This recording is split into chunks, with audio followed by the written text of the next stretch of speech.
You're Sperp back with another video, and I just got done watching the first episode of the third season of Are You Afraid of the Dark? Ghost Island. Now, I got a little bit of a rant because I had no idea this first episode was already out, but they have released these episodes early. I just didn't know it was like already out for like 10 days. I would have been had this review out. But episode 2 will be out later on tonight, so I'm going to try to get that review out tonight or sometime tomorrow. Be on the lookout for that.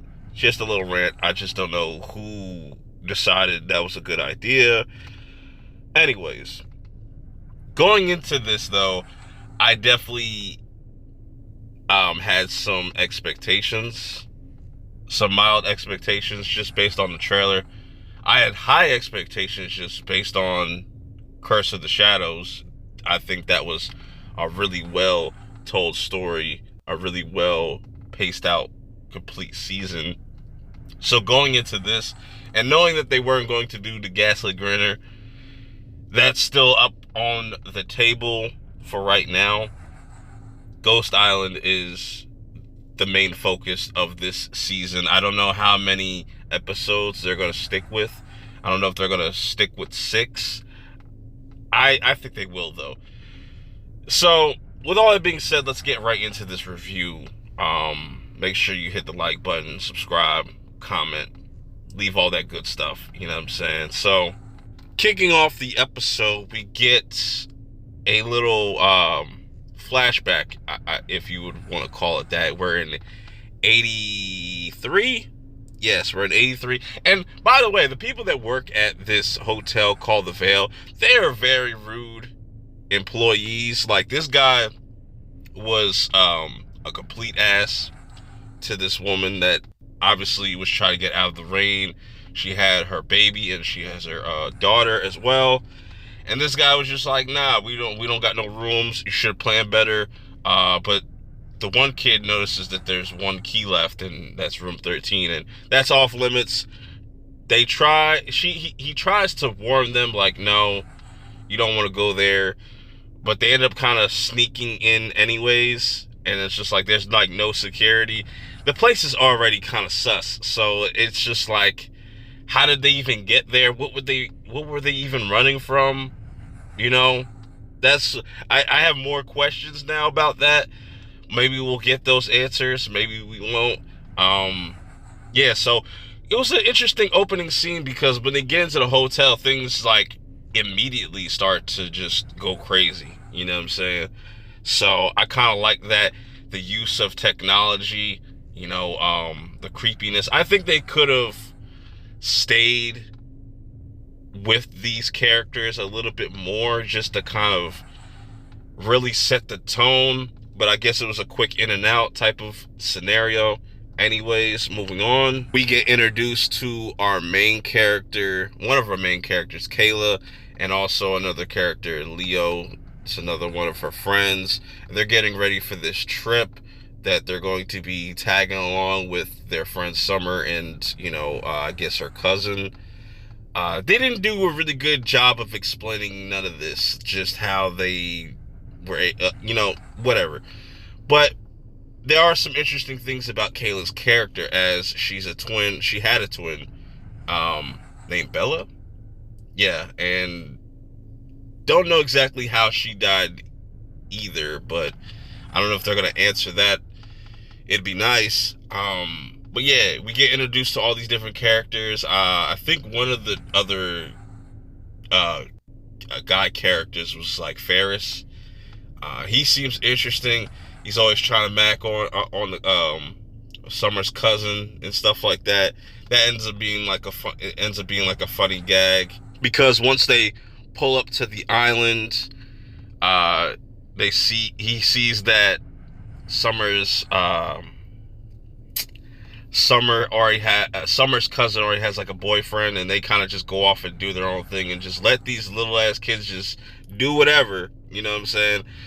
And also, I find it ironic that Leo is the one that tells them, like, you know, this place used to be haunted. And as soon as he says that, Kayla looks up and sees the window and somebody's kind of peeking back at them, and they kind of start to press the people that work at this hotel. So it's like they start to ask, like, is this place really haunted, and so forth.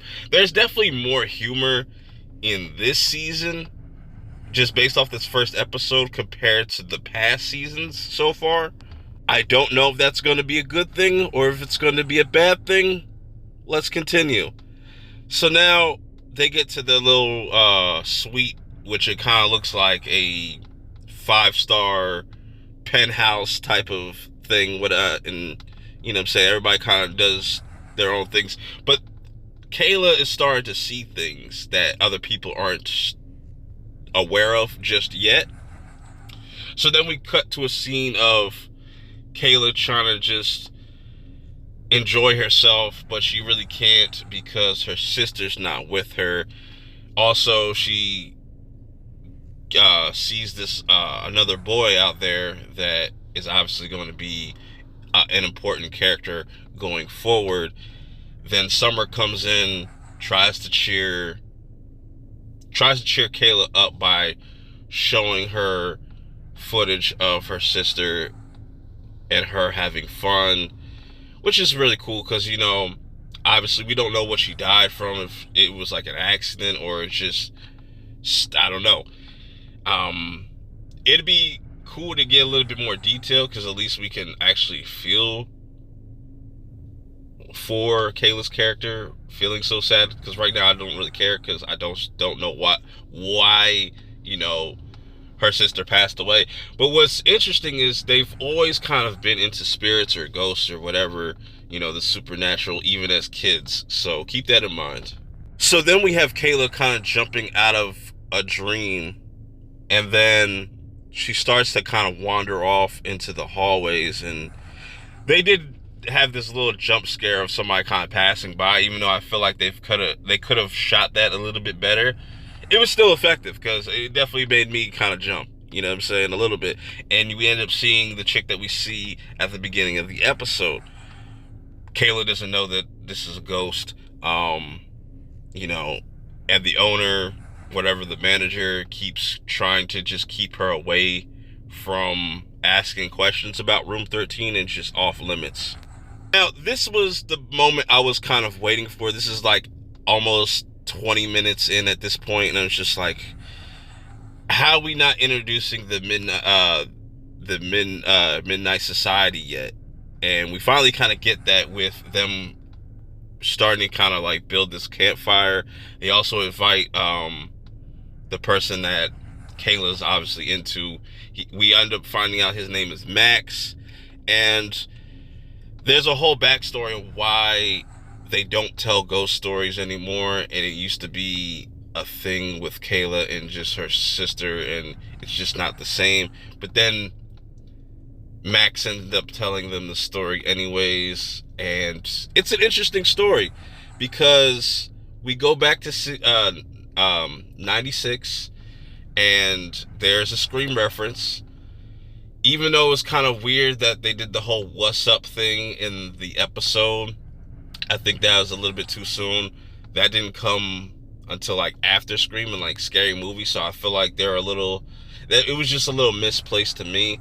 And we see the first, like, I guess the first documented person to kind of like disappear, I guess, from the hotel, and it was this like kind of bellboy, and he was warned not to go there. Nobody ever follows instructions when it comes to these types of shows. So anyways, after Max gets done telling the story, it leads them to kind of look for the room 13 to see if it's still there. So they have to distract the guy that's up front by saying like, oh, we're going to get you canceled somehow, which was kind of funny. It was a little goofy. What I didn't like about this, that just was completely out of place and just shouldn't have even been in this, and I hate when horror movies do this, or just anything that has anything to do with horror, is they had this weird montage of them walking really slowly while pop music was playing. It completely took me out of it for a second. I was just like, this was completely unnecessary. And also, once they go into this closet, they are really struggling to find this door. I was like, there's only like a very few places that they're going to put this door, and they didn't even really put any effort into hiding this door. You would think it would be like behind like a brick wall or something like that, because usually they would like, put a brick wall over the over the door so you couldn't even get to it. But no, they just put some they should just put some storage racks in there, and just, nobody's gonna look in here anyways. And that was pretty funny. But then we get to the end of the episode, and I feel like this was a pretty interesting ending that has me curious to see what happens next. So stuff already starts acting funny in this room as soon as they start going in here, and they quickly regret it. But something's going on with Max, where he starts to see visions of him feeling like he's been here before. And I'm thinking that he's the person that actually disappeared, you know what I'm saying, that night in 96. I feel like he's the one that really disappeared, because he comes to the realization that, oh damn, maybe I'm dead. Or maybe I definitely think he's going to be a big player in this overall series. Overall, definitely kind of mixed with this first episode. There's things that just I didn't like. There's things that left me intrigued. Let me know how you guys feel about it in the comments below. Till next time, I'm out.